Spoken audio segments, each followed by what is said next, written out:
प्रदीप, ये जो मार्केट में तेजी आई है, दो चीजें मुझे समझ आ रही हैं कि अभी तो ट्रेड डील के बारे में ऐसा पॉजिटिवली फील किया जा रहा है कि नेगोशिएशन एक बार फिर से स्टार्ट हो चुका है, सो देयर इज पॉसिबिलिटी कि ट्रेड डील हो जाए। तो ये जो मार्केट में तेजी आई है उसका असर है, या फिर दूसरी चीज जो है, पीएम मोदी का आज बर्थडे है, 75th बर्थडे मना रहे हैं वो, और डोनाल्ड ट्रंप ने उनको ट्रुथ पर विश किया, उसके बाद में उन्होंने भी पोस्ट का जवाब दिया है, कॉल पे बात करने की बात कही गई।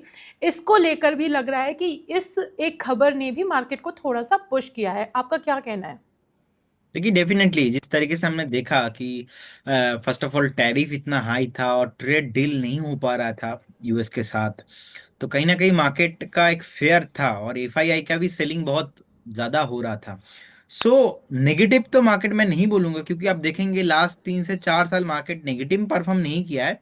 वो बात अलग है कि लास्ट अक्टूबर 2024 से मार्केट नहीं चल रहा है, ऑलमोस्ट 1 साल हो गया है। अब अलग अलग ट्रिगर मार्केट के लिए रहा है, कभी एफआईआई बाय नहीं करके जा रहा है, कभी टैरिफ लगा के जा रहा है, कभी हाई जियो political tension, India Pakistan trade war, बहुत कुछ हुआ, लेकिन मार्केट बार बार एक लास्ट 3 महीने से रेंज बाउंड था।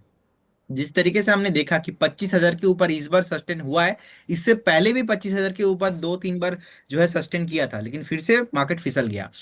अभी ट्रेड डील होने वाला है, ये भी एक ट्रिगर है। सेकंड, जिस जो रिलेशनशिप खराब हुआ था यूएस के साथ अभी इंडिया का, तो मुझे लगता है कि कहीं ना कहीं डोनाल्ड ट्रम्प जी के तरफ मोदी जी के तरफ से ट्वीट आया, डोनाल्ड ट्रम्प जी ने उनको पर्सनली फोन किया था। अब डोनाल्ड ट्रम्प जी जो है, इज अनप्रिडिक्टेबल मैन, उनको कोई नहीं प्रिडिक्ट कर सकता, क्योंकि उनको खुद पता नहीं वो क्या करेंगे, क्या बोलेंगे, क्या सोचेंगे।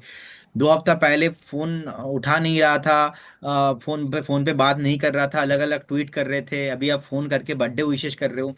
तो कहीं ना कहीं देखो, फ्रेंडशिप कुछ नहीं होता, कन्फ्लिक्ट ऑफ इंटरेस्ट रहता है।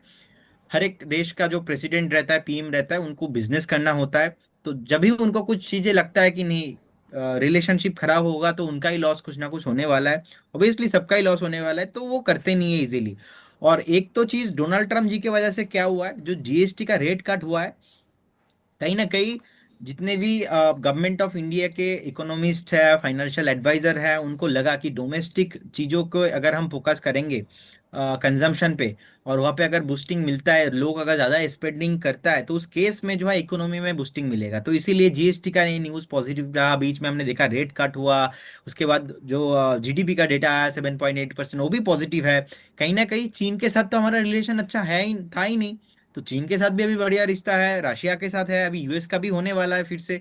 तो देखा जाए जियो पॉलिटिकली अभी धीरे धीरे अभी थोड़ा ज्यादा पॉजिटिव हो रहा है। मार्केट भी इसके ऊपर रिएक्ट किया है, 25,300 के ऊपर बहुत टाइम बाद आया है। माई इंटरप्रिटेशन इस मार्केट को लेके, मार्केट इस बार एक बार all time high, new high, lifetime high जाने के लिए रेडी हो रहा है। जिनके पास पोजीशन है बनी रही है, 25,000 के ऊपर कुछ भी प्रॉब्लम नहीं है। वो बात अलग है, फिर से एक बार मार्केट 25,450, 400 के आसपास जैसे आप दिखेंगे, एक बार फिर से सेलिंग प्रेशर आपको आते हुए दिखेंगे। लेकिन 25,050, 25,100 के आसपास एक बहुत ही स्ट्रांग सपोर्ट है।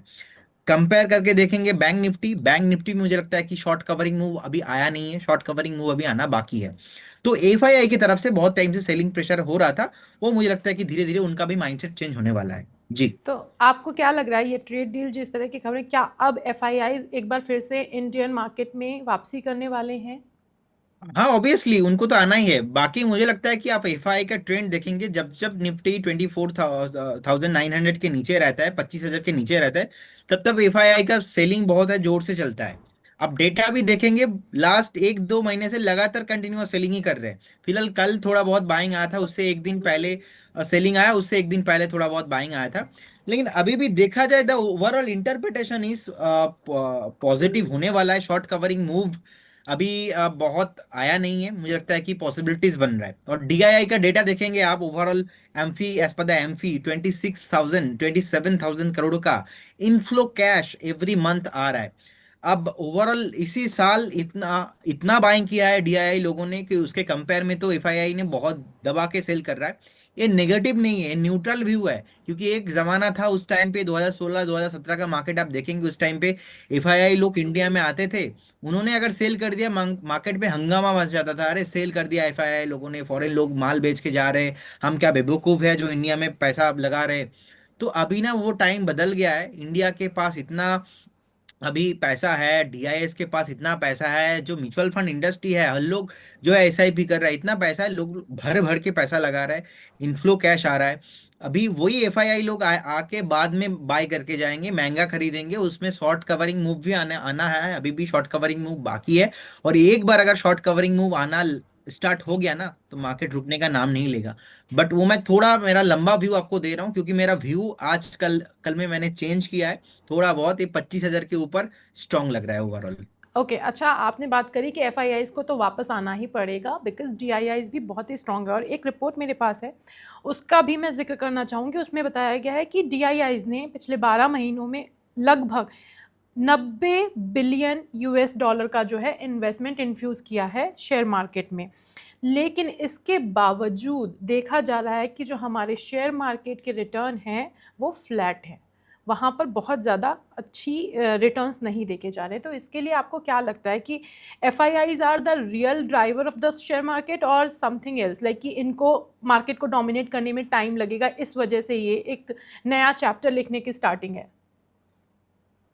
देखिए, बेसिकली देखा जाए तो डीआईआई तो बाइंग कर रहा है, लेकिन एफआईआई का अगर बाइंग नहीं आता है यहाँ पे, तो थोड़ा तो प्रॉब्लम रहता है। आपने डेटा दिया, मैं आपको डेटा और दे रहा हूँ। 2025 में ही अभी भी 5,43,942 करोड़ के आसपास अभी तक डीआईआई लोगों ने कैश मार्केट में बाइंग कर चुका है। उसके अगेंस्ट पे देखा जाए, 2025 में ही 2,27,126 करोड़ के आसपास ऑलरेडी सेल प्रेशर बन चुका है, जो है एफआईआई की तरफ से आया है। So overall interpretation is positive, क्योंकि आप देखिए मार्केट में कितना नेगेटिव सेंटिमेंट हुआ, मार्केट ने अपना लेवल ही नहीं तोड़ा। लास्ट टाइम हमने देखा डीप लगाया था 24,400 एंड 24,450 के आसपास, अगेन और एक डीप लगा के फिर से मार्केट ऊपर आ गया। तो मार्केट में अगर इतना ही प्रॉब्लम होता, तो मार्केट कब का फिर से एक बार 22,000 21,000 में चला जाता। लेकिन वो मार्केट नहीं देख रहा है, कहीं ना कहीं ये टैरिफ हाई होने के बाद भी टेक्सटाइल स्टॉक में देखिए, अदर अदर सेक्टर में आप देखिए, फिर से जो है मार्केट घूम फिर के 25,000 के ऊपर आ गया है। तो जितने भी न्यूज, जितने भी टैरिफ को लेके मामला, जितने भी जियो पॉलिटिकल टेंशन है, एवरीथिंग मार्केट में आज के डेट के हिसाब से डिस्काउंटेड है। वो बात अलग है, कल को अगर कुछ ऐसा आ जाए जो मार्केट को नहीं पता, मार्केट उसके ऊपर रिएक्ट करता है। जो मार्केट को नहीं पता, जो चीज पता होता है वो चीज मार्केट कभी रिएक्ट करते नहीं है। तो मेरे हिसाब से अगर मार्केट नहीं चला है, कोई नेगेटिव नहीं है, पॉजिटिव ही है, क्योंकि आप देखेंगे 2020 से तो लगातार मार्केट भाग ही रहा है। तो एक टाइम करेक्शन भी मार्केट को टाइम देना चाहिए था, जो कि लास्ट एक साल से टाइम करेक्शन भी हुआ है। तो धीरे धीरे मार्केट, ऐसा नहीं कि इमीडिएट लेवल पे मैंने जो बताया आपको, ऑल टाइम हाई आपको आते हुए देखेंगे, इमीडिएटली नहीं, थोड़ा बीच बीच में मार्केट ओवरऑल ट्रेंड पॉजिटिव ही है। इंडिया में बुल रन कंटिन्यू है, ग्रोथ स्टोरी चलने वाला है। बुल रन कंटिन्यू करेगा, आगे के लिए जो उम्मीद है वो पॉजिटिव है। प्रदीप का लुक।